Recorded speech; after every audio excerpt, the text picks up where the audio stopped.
పిల్లలకి స్కూల్ పాఠశాలైతే పేరెంట్స్‌కి స్కూల్ పేరెంట్స్‌శాల. నమస్తే అమ్మా. నమస్తే అమ్మా. అమ్మ, శ్రావణ మాసంలో ఉన్నాము. హ్మ్. శ్రావణ మాసం అనగానే మనకి లక్ష్మీదేవి గుర్తొస్తారు. హ్మ్. వరలక్ష్మి వ్రతం చేసుకుంటాము. లక్ష్మి స్థిరంగా ఉండాలని చెప్పి హ్మ్. ఎవరు ఎప్పుడు పూజలు చేసినా చేయకపోయినా హ్మ్. ఈ మాసంలో మాత్రం తల్లిని కొలుస్తా ఉంటాం. అవును. ఆ తల్లి స్థిరంగా ఉండాలి, హ్మ్. మన దగ్గరే ఉండాలి హ్మ్. అని కనుక అనుకుంటే మనం మన దగ్గర కూడా ఉండాలి అనుకోవాలి. మన దగ్గర కూడా ఉండాలనుకోవాలి. మన దగ్గరే అనుకోకూడదంటారా? అలా అనుకుంటే ఉండదు. ఆ, హ్మ్. సరే, మన దగ్గర కూడా ఉండాలి అని అనుకుంటే మనం చెయ్యకూడని పనులేంటి? ఏమి చెయ్యకూడదు అనేదాన్ని ఏం చెయ్యాలో చెప్తూ మన వాళ్ళు తప్పకుండా. నెగెటివ్‌గా చెప్పిన దానికన్నా పాజిటివ్‌గా చెప్పింది కనపడుతుందమ్మా. తప్పకుండా అమ్మ. ఇప్పుడు వరలక్ష్మి వ్రతం కథలోనే ఆ వరలక్ష్మి ఆ చారుమతికి కనిపించింది గదా! హ్మ్.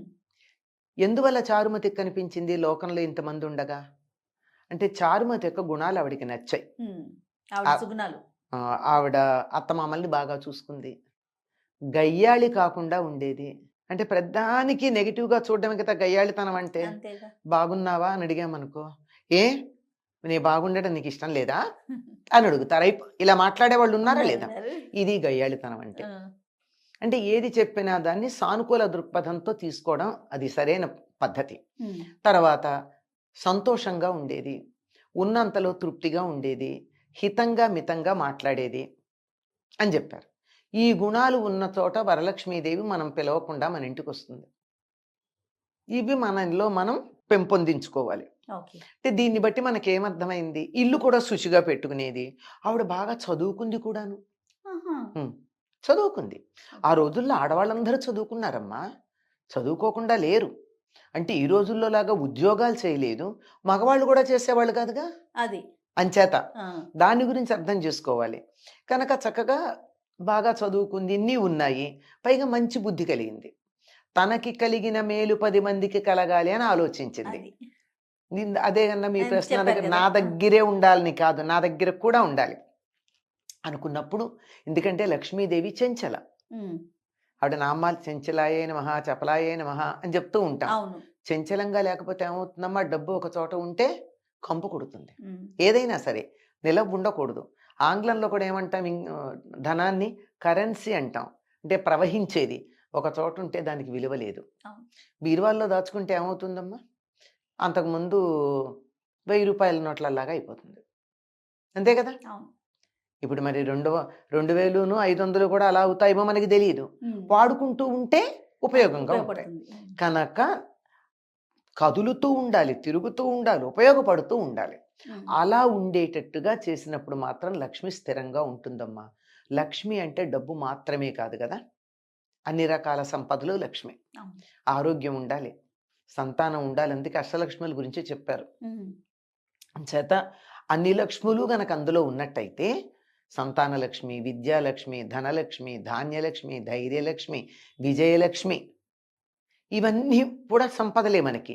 ఇవన్నీ ఉండాలి అంటే ఏం ఉండాలంటే అవన్నీ నాకే ఉండాలి అనుకోకూడదు. 10 మందికి పంచాలనుకోవాలి. బా ఉన్న దాంతో తృప్తి పడాలి. ఇవాళ నా దగ్గర ఉన్నదానికి నేను తృప్తి పడకుండా ఇంకోటి కావాలని తాపత్రయపడుతూ ఉంటే దీన్ని అనుభవించటం మానేశాను గదా నేను. అంతేగా. హ్మ్. రేపటి గురించి ఆలోచిస్తే వాళ్ళని కోల్పోకూడదుగా. అది. కరెక్ట్ అంటే అమ్మా. అట్లా ఎక్కడికక్కడ ఖర్చు పెట్టేసి రేపటికలా ఖాళీ చేసేసేయమని చెప్పట్లేదు. హ్మ్. దాని గురించి వర్రీ కావద్దని చెప్పడం. బాధపడొద్దు, చింతపడవద్దు. ఎంతవరకు కావాలో అంతవరకే వినియోగించుకుంటూ సంతోషంగా, హాయిగా ఉండాలి. ఇలా ఉండాలని చెప్తారు. హ్మ్. ఇలా ఉండాలి అంటే దీనికి మౌలికంగా కావాల్సింది లక్ష్మీదేవి తాను ఉంటానని చెప్పినటువంటి ప్రదేశాలను మనం గమనించుకుంటే అర్థమవుతుంది. హుహు. ఆవిడేం చెప్పింది తను ఉంటానని చెప్పిన ప్రదేశాల్లో కొన్ని చెప్తాను నేను.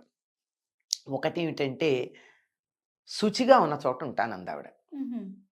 శుచిగా అంటే పరిసరాలు శుచిగా ఉండాలి. హ్మ్. ఇల్లు శుచిగా ఉండాలి. ఇంటి చుట్టూ గూడా శుచిగా ఉండాలి. నా ఇల్లు బాగా పెట్టుకున్నాను గానీ, నా ఇంట్లోకి రావడానికి మురుగులోంచి రావాలంటే ఎవరొస్తారమ్మా? ఎవ్వరు రారు. కనుక పరిసరాలు శుచిగా ఉండాలి. అమ్మా! ఇల్లు శుచిగా ఉండాలి. నా ఒళ్ళు శుచిగా ఉండాలి. అన్నిటిని మించి నా మనసు శుచిగా ఉండాలి. అబ్బా! హ్మ్. ఇవి 4 శుచిగా గనుకున్నట్టయితే లక్ష్మీదేవి రావడానికి సిద్ధపడుతుంది. ఓహ్! మిమ్మల్ని నేను మా ఇంటికి పిలిచాను. కానీ మా ఇంట్లో కుర్చీల నిండా విప్పిన బట్టలు, తడి టవల్సు ఏవేవేవో ఉన్నాయి. రండి రండి అన్నాను. వచ్చి ఏం చేస్తారమ్మా? అలా చేతులు కట్టుకొని ఓ నుంచోటం. నిమిషం నిలబడి వెళ్ళొస్తానమ్మా అంటారు. ఉమ్. కానీ నేను చాలా ఆహ్లాదకరంగా ఇంటిని పెట్టి మీరు వచ్చి కూర్చొనేటి అబ్బా కూర్చుంటే బాగుండు అనిపించేట్టుగా నేను పెట్టగలిగాను అనుకోండి, వచ్చి కూర్చుంటారు. అంతేగా. అంతే కదా. అవునమ్మా. ఒకవేళ వెళ్ళినా మళ్ళీ వస్తారు ఉమ్. ఈ ఇంట్లో బాగుంది అని. కొంతమంది ఇళ్ళకి వెడితే మళ్ళీ వెళ్ళాలనిపిస్తుంది. కొంతమంది ఇళ్ళకి వెడితే అబ్బా ఎప్పుడు బయటపడదామా అనిపిస్తుంది. అవును. ఎప్పుడు బయటపడదామా అనిపించడం ఎందుకు అనిపిస్తుంది అంటే ఇంట్లో నెగిటివ్ ఫీలింగ్స్ ఉంటే ఉంటుంది. ఉమ్. నెగిటివ్ ఫీలింగ్స్ దేనివల్ల వస్తాయి? కోపము, చికాకు, అసూయ, ఈర్ష్య ఇవన్నీ ఉన్నప్పుడు. ఇవన్నీ ఉన్న చోట నా మనసులోంచే వస్తాయి కదా అవన్నీను. ఉమ్. నేను ఎవరినన్నా మిమ్మల్ని చూసి అబ్బా జయ ఎంత బాగుందో అని అనుకున్నాను అనుకో, అంటే ఎంత బాగుందో అని ముచ్చటపడ్డం వేరు, ఎంత బాగుందో అని నేను నెగిటివ్ గా. ఈర్ష్య పడడం వేరు. అవును. నేను ఈర్ష్య పడితే వెంటనే నాలోంచి నెగిటివ్ ఫీలింగ్స్ వస్తాయి. మీరు నా ఇంట్లోకి రాగానే మళ్ళీ వస్తాలండి అని చెప్పి వెళ్ళిపోతూ ఉంటాను. ఉమ్. అట్లా కాకుండా ఎంత ముద్దుగా ఉన్నావమ్మా, ఎంత చక్కగా ఉన్నావు, రా అమ్మా కూర్చో అన్నాను అనుకోండి, కూర్చోబుద్ధి వస్తుంది. అవును. ఈ పాజిటివిటీ అన్నది ఎక్కడుందో అక్కడికి లక్ష్మీదేవి వస్తుంది. వావ్. లక్ష్మీదేవి రావాలి అంటే ఆవిడ వచ్చి కూర్చోవడానికి తగిన ఏర్పాటు మన ఇంట్లో చేసుకోవాలి. ఉమ్. చెత్త చెదారం బూజు ఇదంతా ఉండకూడదు. శుచిగా ఉండాలి, హాయిగా ప్రశాంతంగా ఉండాలి. భౌతికంగా శుచిగా ఉండడంతో పాటు వాతావరణంలో కూడా శౌచం ఉండాలి. ఇది మన మనస్సు వల్ల వస్తుంది. అంతే. మనస్సు సరిగ్గా పెట్టుకున్నట్టయితే బాగుంటుంది. తర్వాత కొన్ని సందర్భాల్లో అనేక కారణాలుగా ఆ వాతావరణం సరిగ్గా లేకపోవచ్చు. అనేక కారణాలు ఉమ్. ఉమ్. చాలా ఉంటాయి దానికి.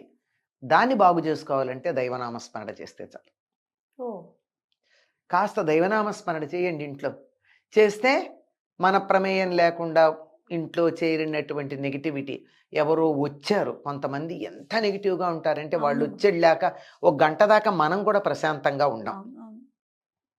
కదా. అవునమ్మా. మరి అట్లాంటివి చాలా ఉంటాయి. ఒకటి కాదు, ఉదాహరణకి చెప్పా. అట్లాంటి నెగిటివిటీ ఏదన్నా ఇంట్లోకి ప్రవేశిస్తే కూడా దైవనామస్మరణ చేయడం వల్ల ఆ నెగిటివిటీ పోతుంది. అప్పుడు లక్ష్మి స్థిరంగా ఉంటుంది. అంటే గుర్తుపెట్టుకోండి, ఇల్లు శుచిగా ఉంచుకోండి, ఒళ్ళు శుచిగా ఉంచుకోండి, మనసు బాగా ఉంచుకోండి, నవ్వుతూ ఉండండి. నవ్వుతూ ఉన్న ఇంట్లోకి వస్తుంది ఆవిడ. ఆహా. దెబ్బలాడుకునే ఇంట్లోకి రాదు. వాళ్ళ అక్కగారు వస్తారు. ఆ. ఆ, జ్యేష్ఠాదేవి. ఆవిడ వచ్చేస్తుంది. ఓకే. ఎవరైనా దెబ్బలాడు ఇంట్లో ఎప్పుడు తగాదా పడుతూ ఉంటారు అనుకో, ఆ ఇంట్లోకి హాయిగా వచ్చేస్తుంది. అంతే. అది చూస్తుందన్నమాట నాకు తగిన ప్రదేశం ఎక్కడా అని. ఉమ్. అందుకని అటువంటి పనులు చెయ్యకూడదు అని చెప్తూ ఉంటారు. ఇంకా జ్యేష్ఠాదేవి ఎక్కడుంటుందో చెప్తూ ఉంటారన్నమాట. లక్ష్మీదేవి ఉండే చోట ఆవిడ ఉండదు కదా. అవును. ధర్మరాజు అరణ్యవాసానికి బయలుదేరినప్పుడు జ్యేష్ఠాదేవి బాధపడుతుందిట, నేను ఉండడానికి తగిన వాతావరణం లేదేనే ధర్మరాజు దగ్గరికి ఎట్లా వెడతాను అని. ఓహో. చేటలో పళ్ళను చెరపడే రాజు, కట్టి విడిచిన బట్ట కట్టడే రాజు, ఆడి విడిచిన నీటి నాడనే రాజు. అంటే ఆయన ఈ పనులు ఎప్పుడూ చేయలేదు కదా, నేను ఆయన దగ్గరికి ఎట్లా పెడతాను అంటే ఇవన్నీ లక్ష్మి ఉండే స్థానాలు. ఓకే. ఆ. కట్టి విడిచిన బట్ట కట్టడు, ఒకసారి కట్టి వదిలేసినటువంటి బట్ట మళ్ళీ కట్టడు. వేసుకోడు. ఒకళ్ళు స్నానం చేసి వదిలేసిన నీళ్లతో మళ్ళీ స్నానం చేయడం. ఉహుం. అక్కడ పోసి పెట్టినటువంటి చాటలో పోసిన పళ్ళని చెడగొట్టడు. అంటే ఒకళ్ళకి ఇవ్వడానికి పెట్టినటువంటివి. ఇలా ఒక పట్టిక చెప్తారంటే ఇవన్నీ కూడా లక్ష్మీదేవి ఉండేటటువంటి స్థలాలు. అందుకని జ్యేష్ఠాదేవిని రాలేనమ్మా అంటుందన్నమాట అక్కడికి. ఓకే. అది కాబట్టి ఇలా మనం జాగ్రత్తగా ఉంటే జాగ్రత్త. శుచి అన్నిటికన్నా ప్రధానం అమ్మ. ఇవాళ అవన్నీ చేయలేకపోవచ్చు, కానీ అవును. మనం హాయిగా శుచిగా ఉందాం. మానసికంగా, శారీరకంగా, ఇంటి పరంగా శుచిగా ఉందాము. ఎవరి గురించి చెడు ఆలోచించద్దు. అది. నవ్వుతూ ఉందాం. ఉన్నంతలో తృప్తి పడదాం. ఆ. అది చాలా ముఖ్యం. అవును. చారుమతి కథలో లాగా. అంతేకాకుండా ఇతరులు బాగుండాలని కోరుకుందాం. అందరూ బాగుండాలని కోరుకుందాం. అప్పుడు లక్ష్మీదేవి మన ఇంట్లో నువ్వు రామ్మా అని పిలవకపోయినా వచ్చి కూర్చుంటుంది. చాలా సంతోషం అమ్మా. నమస్తే. నమస్తే అమ్మా.